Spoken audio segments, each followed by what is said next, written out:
What it do? Bedtime crew. Hey man, listen. Your boy is sick as fuck, but today I'm here with two, not one, but two UFC 296 cards. I have stacked two mega cards to finish out the year of 2023. I've got two options as it goes from main events, co-main events, and featured fights. Alright? So we're gonna start off with my two options, and then I'm gonna give you fights that I think should be on the card, regardless of what happens, alright? And my first option is what I think we all want to see, but I don't know if we're going to get it this year, dude. I think the first option to main event UFC 296 is Conor McGregor versus Michael Chandler. 185. Yeah, beautiful shots, you know? We got Coach Conor needs to be in there, bro. We want this fight. I feel like once it gets announced, like the hype will be there, but right now, because the whole talk is, oh, I don't think it's going to happen, the hype's kind of dead, you know? It's kind of dead, fam. You're kind of ruining it, you know, man. You're kind of ruining it, fam. But I think if this got announced, this would be a huge pay-per-view headliner, bro. But with this comes the stipulation. In the Bedtime Revelations 101, if it's a Conor McGregor card, it doesn't need to be stacked. So the co-main event, I had to think long and hard because I can't really put a title shot on here, right? Because either it's not a title shot or it's a women's MMA title fight, and you know we can't be having that on the channel. So the co-main event, I decided to stoop into my bucket of like what's a title elimination bout that will get people interested, that will probably be a finish, that will build some star value to this card without kind of taking away from the main event. And I decided to make Sergey Pavlovich versus Tom Aspinall as the co-main event to McGregor Chandler. Now this can be 3 rounds, this can be 5 rounds. We all know that it's going to be a finish. And I think either this can be for the heavyweight title if Jones retires at MSG, or if he's kind of like, I don't know, maybe make this a 3-round co-main event on this card. Boom. Problem solved. Done. You know, that's it. It's over. All right. Co-main event done. All right. And now I'm left looking for a featured bout. So this hypothetical UFC 296, we've got McGregor Chandler as the main event. We've got Sergey Pavlovich versus Tom Aspinall as the co-main event. I wanted to get a star that the UFC wants to build up, right? Because I want to build names with these McGregor cards. You're going to see that as a kind of a running theme with the rest of the card, but I want to build names, right? We've got the headliner that's going to sell the pay-per-views, right? What's left is who can we show this new audience as fighters? So I wanted to get Ian Gary on the card, and I decided a perfect fight to make for him in December. Let's just rebook the Jeff Neal fight. Okay, Ian Gary's going to beat Neil Magny. Problem solved, done. Then Jeff Neal can come back. If he's injured or something, hopefully he can make December. They want to get Ian... Mark my words, Ian Gary will be on that Conor McGregor card, bro. When Conor McGregor comes back, Ian Gary's on that card as a featured bout. I can guarantee it, bro. Guarantee. So, if this works out, imagine a card of McGregor versus Chandler as the main event, Pavlovich Aspinall co-main event, and then Jeff Neal versus Ian Gary, the blood feud, you know, the t-shirts that they make. Like, this would be a banger fucking featured fight. This is the type of shit McGregor was getting when he was on the come up. So let's kind of just mirror that for Ian Gary now. I think that's a banger featured fight, okay? Now, let's say that McGregor gets hit by another car, on his bike, or, you know, he doesn't make the testing pool for 2023.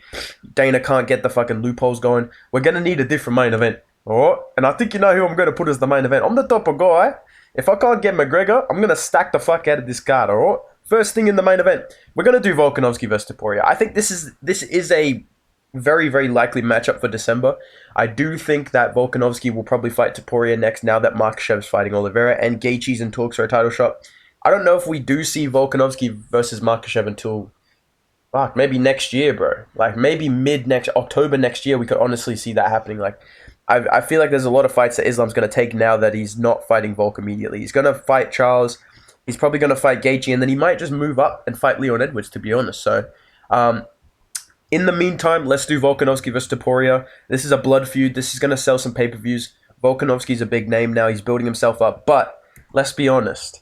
I don't think Volkanovski by himself right now can carry a card to huge pay-per-view numbers. Like, if he's just the main event, I don't think he's going to carry. Even with Topuria, he's not necessarily a big name. He's going to sell it like at the press conferences. There's going to be beef, but I just don't think Topuria has any name value yet. And Volkanovski's just kind of reaching that level now. So let's add another title fight as the co-main event to this version of 296. Headline by Volk versus Topuria in Las Vegas. Let's get Yuri Prohaska versus Alex Pereira for the light heavyweight title. So we've got two huge title fights headlining 296. All right, we reached out to Pereira for his comments on this fight. All he had to fucking say was, huh, jump. You know, so Pereira's not going to sell the shit, but Pereira being on the card, Prohaska being on the card, the fact that this is going to be such a scrap, plus you got Volk, plus you got Topuria, that's a double headliner that's going to sell pay-per-views, okay? So that's my main event and my co-main. I don't have to rationalize this to you. We all want to see this shit, bro. It's probably the most likely so far of what I've announced to happen at 296. I think most likely Prohaska vs. Pereira will be on that card, okay? Now, my featured bout. So because it's not the McGregor card, we've got 2 big title fights. I reckon we need one more banger fight to absolutely sell this card, right? And I decided to get one of my favorite fighters. You guys know I love this guy. This guy's one of my personal favorite fighters of all time. We're going to move him up a weight class. And we're going to get him in there in an absolute barn burner, all right? My featured bout for 296 is going to be Gilbert Burns versus my boy Dustin Snorrier. We're going to get the 2 biggest crybabies in the UFC. Nah, I'm just kidding. This is being such a sick fight, dude. Like, let's be real. If this got fucking announced right now, you guys would be like, holy fuck. Like, me too. I'd be like, holy shit, this is going to be awesome. So, imagine a card of Volk versus Topuria, Pereira versus Prohaska, and Burns versus Poirier as the fucking featured fight. The reason that this wasn't my featured fight on the McGregor card is because I just don't see Poirier agreeing to be a co-main event or a featured on a McGregor card. I just don't think he would do that. Like, principle-wise, he's very, like, set in his ways of his negotiation. I just don't think he'd agree to do that. So, especially when he's beat Conor. So, it'd be kind of hard to explain that to him. Versus on this card, I reckon he'd take that fucking fight, dude. And I think this would be a banger fight for December. I would love to see the UFC do this, all right? So, that's my 3 kind of main fights. And those are my 2 options for 296, all right? Now, let's get into the fights that I think should be on the card regardless. So either you have one of those 2 options as the top 3, then second fight on the card. So before that featured fight, whether it's Ian Gary versus Jeff Neal or it is Burns versus Poirier, let's get 2 big names at lightweight, unranked, on the verge of the rankings. And I think this is a genius move when you see who the names are, all right? I want to do Paddy Pimblett. I swear to fucking God, lad, I'm going to fucking knock out Bobby Green easily, lad. I swear to God, mate, I'm fucking knocking him out in 1 round, lad. I swear to God. And then Bobby Green's just on the fucking press conference like, it's going to be the fucking shit. It's going to be the shit, dude. It's going to be the fucking shit, dude. Like, I feel like this would be such a banger fight. But also, you got to think about it like this. MMA fans right now fucking hate Bobby Green because he finished our boy Tony, right? MMA fans right now hate Paddy Pimblett because he got a robbery decision and he was a bit cringy. But I think out of these 2, who's more likable, it may be Paddy Pimblett at the end of the day. He seems like a pretty chill dude that's just a bit up himself. At the same time, Bobby Green's actually a pretty cool dude as well. I think this fight would be very redeeming for both of them. I think this would kind of redeem one of them at least that talks a bit of shit and wins the fight. I think the winner of this will kind of have a redemption arc and they'll get to move up the rankings and maybe fight like a Matt Frivola, maybe a Renato Moicano, maybe somebody like that. I really think this is a good way to fix the image of these 2 because they're kind of heels right now. They're kind of disliked by the masses. Now, obviously, some people don't think that way, but I feel like the vocal minority maybe really dislike these guys. So we're gonna turn these 2 around against each other, and I think this is gonna help sell pay-per-views. We're gonna put Paddy Pimblett on a McGregor card potentially and boost his name value, or he's gonna be on big December card and boost his name regardless. Okay, and yeah, I think this is a banger fight. All right, now to open up the main card, we need the ultimate UFC hype train. We need the man, the myth, the legend. Okay, he's fighting his first white opponent, I believe. We're gonna get Bo Nickel in there against fucking Paul Craig. Paul Craig is gonna get in there. I reckon Paul Craig versus Bo Nickel is probably the fight that's gonna happen next, and I think this is a very intriguing matchup because Paul Craig is not gonna fuck around on the ground, bro. He's not scared to go on the ground. He might pull guard on Bo Nickel, dude. I want to see what happens. Now, he may very well get chinned by Bo Nickel, okay? But I feel like this is the perfect kind of test for Bo Nickel. I'm sick of him fighting fucking unranked guys, all right? I want to see him fight a real challenge. I want to see him fight somebody that I go, this guy could actually beat Bo Nickel, right? That's what we kind of need. I don't want to see him lose, but I want to see him fight somebody that can beat him, is what I'm saying. And I think this is the perfect UFC 296 material. Very likely that we see Bo Nickel on that card, and I think this is obviously the fight that people want to see, so I decided to add it as my main card opener. All right, so that's my main cards. I've got 2 main cards there for you. Those first 2 fights, I'd keep them regardless, but then you either do McGregor Chandler and, Pavlovich Aspinall and Ian Gary versus Jeff Neal, or you do Volkanovski versus Topuria, Pereira versus Prohaska, and Burns versus Poirier as the featured fight. Now let's get into these prelims because I built some banger fucking prelims, boys. All right. Starting things off on the prelims, we're gonna go to the middleweight division. All right.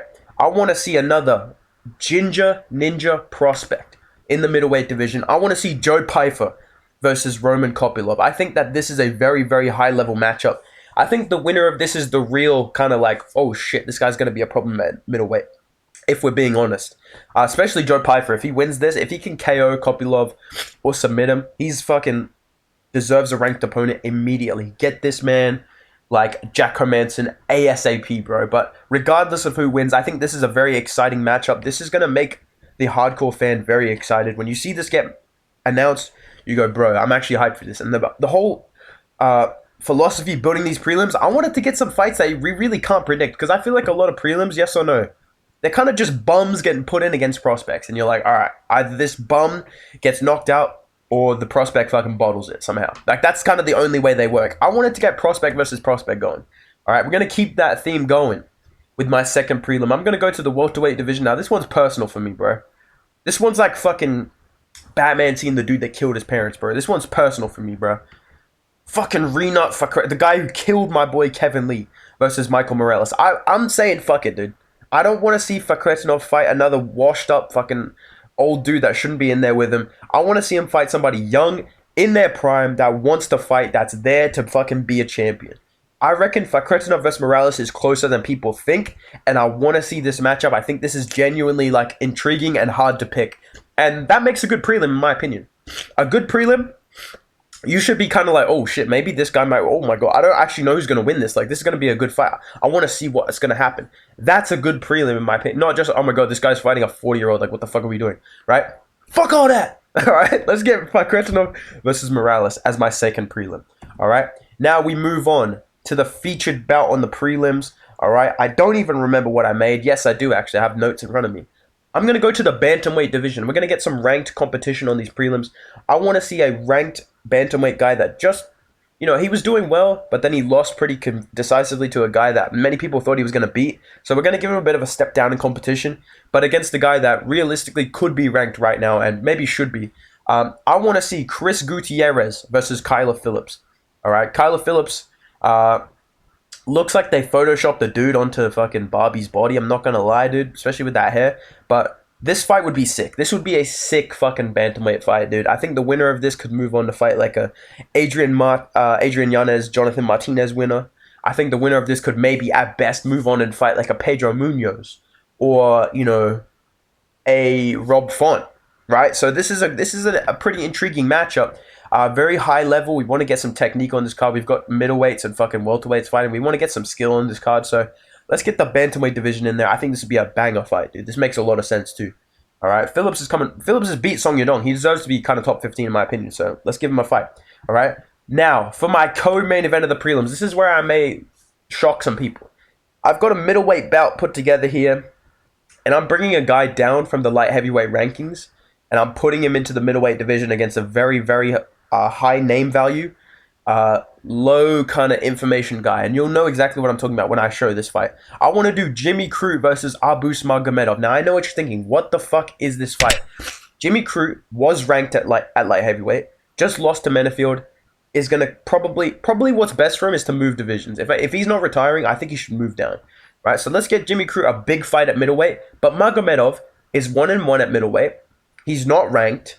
He's still a decent name, though. So realistically, this kind of makes sense because who else do you give Jimmy Crute that's not more dangerous or less of a name value or less worth it to fight for him as someone that was just ranked a fight ago? You know what I mean? This guy was ranked one fight ago, so he just does deserve a big name, but I don't think he deserves a ranked opponent at middleweight. The perfect answer, besides feeding him to fucking Joe Pyfer or Bo Nickel, let's do Abus Magomedov versus Jimmy Crute. This is an intriguing matchup because who's gonna fucking bottle this? Who's gonna choke in this fight? I don't know, and I want to see. So that's my prelim co-main event. Fits the theme of Australians being on the card as well. If Volk's the main event, that's a great fight to make. All right, that could probably go on the main card, honestly. If Volk's the main event, let's be real, bro. All right, last one, headlining the prelims. All right, my computer is about to crash because the weight limit's gonna get exceeded. We're gonna go to the heavyweight division. OBS just fucking exploded. Listen, bro. If it ain't broke, don't fix it. Let's keep the theme rolling of Derek Lewis versus obese grapplers with no skills. Let's just keep it going, bro. Let's get him versus Alexander Romanov in there. He just won a fight. He just signed a new deal. Let's get him against another ranked opponent that he can probably beat. Let's be real. Let's get Derek Lewis to the title, bro. Fuck it. So that's my full UFC 296 pay-per-view card with prelims and my 2 options for the main card. Let me know what you guys think down below. Did you enjoy this video? Make sure you drop a like if you did. Make sure you subscribe for more matchmaking videos. I'm the best matchmaker on YouTube. I had to let you guys know. I had to remind you real quick. And yeah, make sure you drop a like. Make sure you subscribe. And go follow me on Instagram at Bedtime MMA because I just KO'd Lucas Tracy in sparring. So go check that video out on my story. All right, guys. See you in the next video. Goodbye. Luque is going to win by KO, by the way.